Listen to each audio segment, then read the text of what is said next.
అండి, అందరికీ నమస్తే. అందరూ ఎలా ఉన్నారు? బాగున్నారా? ఈరోజు నేను మీకు కరివేపాకు పచ్చడి కాస్త డిఫరెంట్గా, మంచి రుచిగా, సింపుల్గా చేసుకునే విధానం అయితే మీకు చూపిస్తాను. ఈ కరివేపాకు పచ్చడి చేసుకుని ఏదైనా గాజు సీసాలో స్టోర్ చేసుకుని ఫ్రిడ్జ్లో పెట్టుకుంటే వారం రోజుల వరకు నిల్వ ఉంటుంది. వేడి వేడి అన్నంలో కాస్త నెయ్యి తగిలించుకుని తిన్నారంటే సూపర్గా ఉంటుంది అనమాట అండి ఈ పచ్చడి అయితేని. పచ్చడి కోసం నేనైతే కొంచెం ఒక చిన్న నిమ్మకాయ అంత సైజు చింతపండు తీసుకుని అది బాగా కడిగేసుకుని ఒక గిన్నెలో వేసుకుని ఒక 5 ఎండుమిరపకాయలు కడిగేసి అవి కూడా వేసుకుని వేడి నీళ్ళు వేసుకుని అవి నానబెట్టుకున్నాను అనమాట అండి. అవి నానడానికి పచ్చడి రుబ్బుతాం కాబట్టి ఎండుమిర్చి అయితే సరిగ్గా నలగదు కాబట్టి హాట్ వాటర్లో వేసి నానబెట్టుకున్నాను అంటండి. బాగా పేస్ట్ కింద అయిపోద్ది అనమాట. ఇలాగ ఒక మిక్సీ జార్ తీసుకొని అందులో ఒక 3 గుప్పిళ్ళ వరకు కరివేపాకు బాగా కడిగేసి తడి ఏమీ లేకుండా చూసుకొని మిక్సీ జార్లో వేసుకోవాలి. అలాగే ఒక స్పూన్ వరకు ధనియాలు, మనం ముందు ఏమి వేపించి ఉండలేదండి, పచ్చివే ఇలాగ మిక్సీ అయితే ఆడేస్తున్నాను అనమాట. ఆ తర్వాత ఈ నానిపోని కదండి ఎండుమిరపకాయలు, అవి కూడా ముచ్చుకలు తీసేసుకొని వేసేసుకొని చింతపండు నీళ్ళు కాకుండా చింతపండు వేసి మిక్సీలో వేసేసుకోవాలి.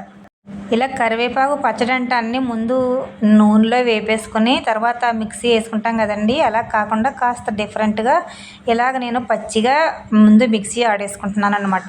ఈ టేస్ట్ కాస్త డిఫరెంట్గా ఉంటుంది అనమాట అండి. తర్వాత కొంచెం ఒక హాఫ్ స్పూన్ బెల్లం వేసుకొని తర్వాత సరిపడా సాల్ట్ వేసుకొని ఇలాగా మిక్సీ పట్టుకోవాలి. తర్వాత ఇందులోనే మన ముందు నానబెట్టుకుని చింతపండు వాటర్ ఉంది కదండి, అది కూడా వేసుకొని బాగా మెత్తని పేస్ట్ లాగా మీ వీడియోలో చూపించినట్టు ఇలా పేస్ట్ లాగా అయితే ఆడుకోవాలి.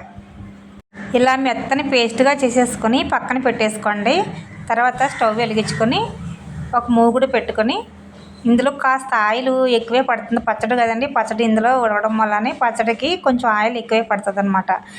ఆయిల్ వేడయిన తర్వాత ఆవాలు జీలకర్ర వేసి కొంచెం ఫ్రై అయిన తర్వాత శనగపప్పు మినపప్పు అవి కూడా వేసుకొని బాగా వేగిన తర్వాత ఒక 4 వెల్లుల్లి రెబ్బలు కచ్చాపచ్చగా నలుపుకొని వేసుకోవాలి. అవి కూడా బాగా వేగిన తర్వాత ఒక ఎండుమిరగాయ తీసుకుని ఇలాగ ముక్కల కింద కట్ చేసుకుని వేసుకోవాలి. కావాలంటే మీరు ఒక రెబ్బ కరివేపాకు కూడా వేసుకోవచ్చు అనమాట.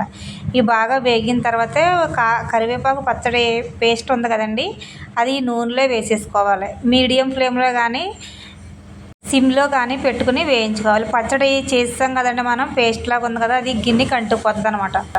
కలుపుకుంటూ ఈ పచ్చడి అంతా పచ్చివాసన పోయే వరకు ఈ నూనెలో బాగా ఫ్రై చేసుకోవాలి. ఈ పచ్చడి ఇలా బాగా కలుపుకుంటూ వేయించుకోవాలన్నమాట అండి. ఈ పచ్చడి వేగిపోయిందంటే ఆయిల్ అంతా సపరేట్ అయ్యే వరకు వేయించుకోవాలి. అలాగైతే పచ్చడి రెడీ అవుతున్నట్టు అనమాట, బాగా వేగిపోయినట్టు అనమాట అండి. అలాగే మీకు ఉప్పు కారం సరిపోలేదనుకుంటే ఇప్పుడే కొంచెం వేసుకొని బాగా కలుపుకొని అడ్జస్ట్ చేసుకుని మీకు తగినట్టు వేసుకోండి. ఇప్పుడు చూడండి, ఒక 5 నిమిషాలు సిమ్లోనే పెట్టి అలా వేయించుకున్నారంటే దగ్గరికి పడిపోయింది కదండి, నూనె అంతా బయటకంటే వచ్చేసింది కదా. ఇప్పుడు పచ్చడి రెడీ అయిపోయింది అనమాట. ఒక 2 నిమిషాలకి పచ్చడి దింపేస్తాం అనగా ఒక ఉల్లిపాయ చిన్న చిన్న ముక్కల కింద కట్ చేసుకుని ఇలా వేసుకుని ఒకసారి కలిపేసుకుని మూత పెట్టుకుని ఒక సెకండ్ మగ్గించుకోండి. ఈ ఉల్లిపాయ అంతా మగ్గిపోయి ఇంకా పచ్చడి అయితే ఇలాగ నూనె అంతా బయటకు వచ్చేసి రెడీ అయిపోయింది అనమాట. అంతేనండి, కరివేపాకు పచ్చడి చాలా సింపుల్గా 10 నిమిషాల్లో రెడీ అయిపోద్ది అనమాట. వేడివేడి అన్నంలో కొంచెం నెయ్యి వేసుకుంది అంటే చాలా సూపర్గా ఉంటుంది అనమాట అండి.